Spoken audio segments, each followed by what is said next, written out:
படித்ததில் பிடித்தது. மனைவிகளுக்கு சில அறிவுரைகள்.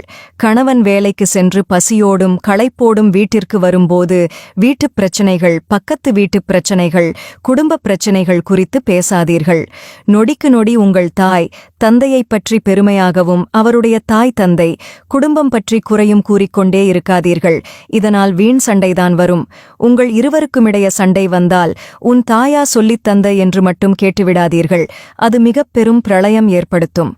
கணவர் கடைக்கு சென்று பொருட்கள் வாங்கி வந்தால் அது சரியில்லை, இது சரியில்லை என்று குறை கூறாதீர்கள்.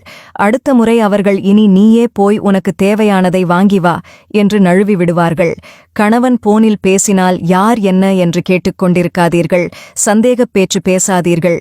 உங்கள் தேவைகளை அதிகாரமாக கேட்காதீர்கள். அன்பாக கேளுங்கள், உடனே கிடைக்கும். ஒரு நாள் வாங்கித் தரவில்லை என்றாலும் கூட இதுவரைக்கும் எதுவுமே வாங்கித் தரவே இல்லாததைப் போன்று என்ன வாங்கித் தந்து கிழித்தீர்கள் என்று சொல்லாதீர்கள். கணவன் கோபப்படும்போது உங்கள் கருத்தை சொல்லி நீங்களும் கத்தாதீர்கள்.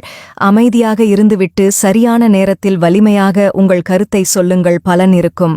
பெண்களின் அன்பு பட்டம் போன்றது, ஆண்களின் அன்பு நூல் போன்றது. கண்ணுக்குத் தெரியாது. நூல் அருந்துவிட்டால் வாழ்க்கை நரகமாய்விடும்.